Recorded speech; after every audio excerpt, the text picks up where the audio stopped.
پیارے ویورز، السلام علیکم ورحمۃ اللہ وبرکاتہ۔ Tariq Y T C channel میں خوش آمدید۔ پیارے ویورز، 14 فروری کا دن مختلف عیسائی فرقوں میں سینٹ ویلنٹائن ڈے کے طور پر منایا جاتا ہے۔ مثال کے طور پر اینگلیکن کمیونین میں سینٹ کے کیلنڈر میں اسے یادگاری کا درجہ حاصل ہے۔ سینٹ ویلنٹائن کی عید کا دن لوتھرن چرچ کے سینٹس کے کیلنڈر میں دیا جاتا ہے۔ آج دشمن مسلمانوں کو نقصان پہنچانے کے لیے نت نئی حیا باختہ خرافات میں الجھا رہے ہیں۔ ویلنٹائن ڈے بھی اسی سلسلہ کی ایک کڑی ہے۔ یہ اہل مغرب کا پسندیدہ تہوار ہے۔ بدقسمتی سے پاکستان میں کچھ برسوں سے اسے یوم محبت کا نام دے کر دھوم دھام سے منایا جانے لگا ہے۔ سینٹ ویلنٹائن کون تھا؟ 17ویں صدی عیسوی میں روم میں ویلنٹائن نامی ایک پادری تھا جو ایک راہبہ کے عشق میں مبتلا ہو گیا۔ عیسائیوں میں راہبوں اور راہبات کے لیے نکاح کرنا ممنوع تھا۔ پادری ویلنٹائن نے اپنی معشوقہ راہبہ کو تشفی دینے کے لیے اسے بتایا کہ 14 فروری کا دن ایسا ہے کہ اس روز اگر کوئی راہب یا راہبہ ملاپ کر لے تو کوئی گناہ نہیں سمجھا جاتا۔ راہبہ نے اس پر یقین کر لیا، لیکن راز فاش ہو گیا۔ کلیسا کی روایات کی اتنی سنگین خلاف ورزی کرنے کے جرم میں ان دونوں کو قتل کر دیا گیا۔ بعد میں کچھ منچلوں نے ویلنٹائن کو شہید محبت کے درجے پر فائز کرتے ہوئے اس کی یاد میں یہ دن منانا شروع کر دیا۔ یوں اس کا نام ویلنٹائن ڈے مشہور ہو گیا۔ بہرحال یہ بات طے ہے کہ ویلنٹائن ڈے اسلامی نہیں، یہ غیر مسلموں کا تہوار ہے۔ افسوس اغیار پر نہیں، کیونکہ یہ سب کچھ ان کی فطرت ثانیہ کا حصہ ہے۔ جس معاشرے میں اولاد اپنے آباء و اجداد کے ناموں سے ناواقف ہو، اس قوم کا کیسے بھلا ہو سکتا ہے؟ افسوس مسلم امہ کے ان حکمرانوں، عوام اور میڈیا پر ہوتا ہے جو اپنے آقاؤں کی خوشنودی حاصل کرنے کے لیے امت مسلمہ میں ایسی بے حیا اقدار کا اجراء کا کوئی موقع ہاتھ سے نہیں جانے دیتے۔ افسوس تو ان صحافیوں، دانشوروں پر بھی ہوتا ہے جن کے قلم محمد کریم صلی اللہ علیہ وسلم کے لاکھوں عظیم صحابیوں، جرنیلوں، شاہ سواروں کے کارنامے درج کرنے سے قاصر ہے۔ افسوس اپنے نوجوان پر بھی ہے جو اپنے جلیل القدر ہستیوں سے ناواقف ہیں، جن کی شخصیات دیانت، صداقت، شجاعت، شرافت، اعلیٰ ظرفی، بلند اخلاقی کی روشن مثالیں بن کر زندہ اور تابندہ رہیں گی۔ افسوس ان حکمرانوں پر ہے جن کی آنکھیں ایسے کردار دیکھنے سے معذور ہیں جو مسلمانوں کی روشن اور تابندہ تاریخ کے ماتھے کا جھومر کہلاتے ہیں۔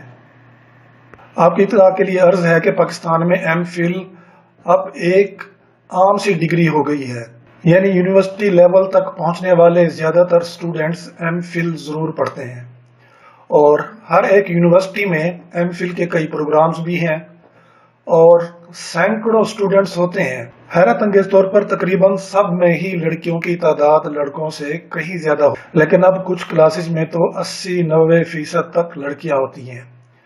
ایم فل مکمل کرنے والی لڑکی اگر کسی بھی کلاس میں فیل نہ ہوئی ہو تب بھی وہ 24-25 سال کی ہو چکی ہوتی ہے۔ ایم فل کی کلاس میں شاید ہی کوئی شادی شدہ لڑکی ہوگی۔ اکثر لڑکیوں کے والدین ایم فل مکمل کرنے تک ہر رشتے کو دیکھے بغیر ہی انکار کرتے رہتے ہیں کہ ابھی تو ہماری بیٹی پڑھ رہی ہے۔ ایم فل مکمل ہونے کے بعد رشتے دیکھنے شروع کیے جاتے ہیں، اور اکثر والدین بیٹیوں سے کہتے ہیں کہ جاب کرواؤ، اپنا جہیز بناؤ، پھر شادی ہو جائے گی۔ اس وجہ سے اب ایک بڑی تعداد کی شادی 30 سال کے بعد بھی جا کر کی جاتی ہے۔ لڑکیاں اور ان کے والدین اپنے سے کم تعلیم یافتہ، کم حیثیت اور کم کمانے والے سے شادی پر راضی ہی نہیں ہوتے۔ دوسری طرف کوئی بھی لڑکا اپنے سے بڑی لڑکی سے شادی نہیں کرنا چاہتا، اور اگر کوئی لڑکا کسی اچھی پوسٹ پر ہو تو وہ اگر لڑکی کے پیسے اور جاب کو نہ دیکھ رہا ہو تو پھر وہ اپنے سے 10-8 سال چھوٹی لڑکی کو ترجیح دیتا ہے۔ ہاں، اپنی ہم عمر لڑکی سے شادی صرف اس صورت میں کرتا ہے جب اسے لڑکی سے زیادہ اس کی جاب یا پیسے پر نظر ہو۔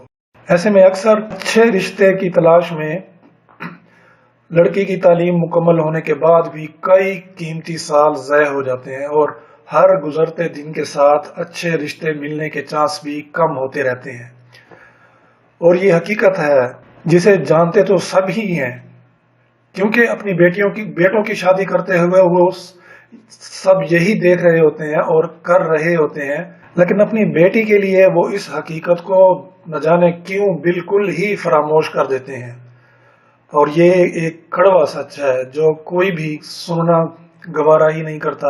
لڑکی کی شادی کے لیے بہترین عمر 18 سے 24 سال ہے، لیکن اکثر والدین اور لڑکیاں خود بھی تعلیم کے نام پر اسے گزار دیتے ہیں۔ کہنے کا یہ ہرگز مقصد نہیں ہے کہ 18 سال عمر ہوتے ہی فوراً شادی کر دی جائے، لیکن یہ ضرور کہیں گے کہ لڑکی کے بالغ ہوتے ہی کوئی بھی رشتہ آئے تو اسے بغیر پرکھے کبھی بھی نہ ٹھکرائیں، اور اس وجہ سے تو بالکل بھی نہیں کہ لڑکی ابھی پڑھ رہی ہے۔ اگر آپ نے 16 سالہ تعلیم دلوا دی ہے تو پھر سب سے پہلے اپنی بیٹی سے اس کی پسند پوچھیں اور یقین دلائیں کہ اس کی پسند اگر کوئی ہے تو وہاں اس کی شادی کر دی جائے گی۔ مزید ذات برادری سے نکل آئیں تو بہتر ہوگا۔ بچوں کو تعلیم دلوا کر شعور دلوایا ہے تو پھر ان کی پسند کو بھی اہمیت دیں۔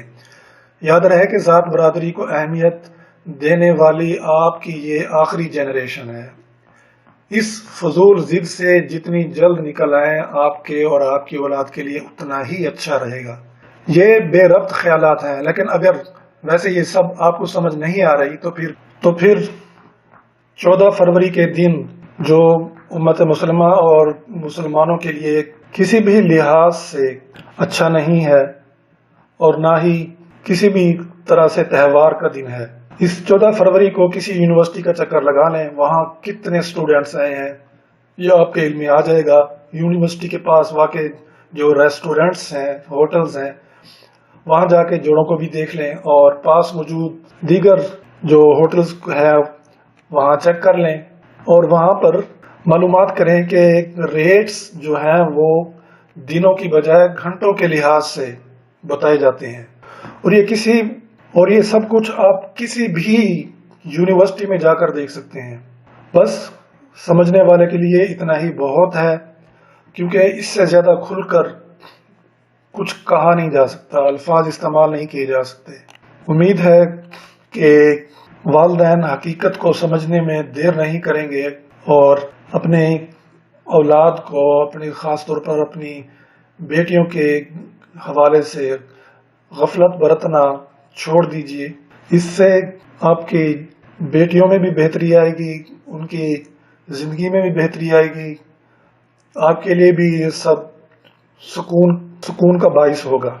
امید ہے یہ تبصرہ اور یہ معلومات اور یہ رائے آپ کو پسند آئے گی، لیکن یہ سب پسند ان کو آئے گی جو حقیقت پسند ہیں اور سمجھنے والے ہیں۔ بہت شکریہ۔ السلام علیکم ورحمۃ اللہ وبرکاتہ ہوتی ہے۔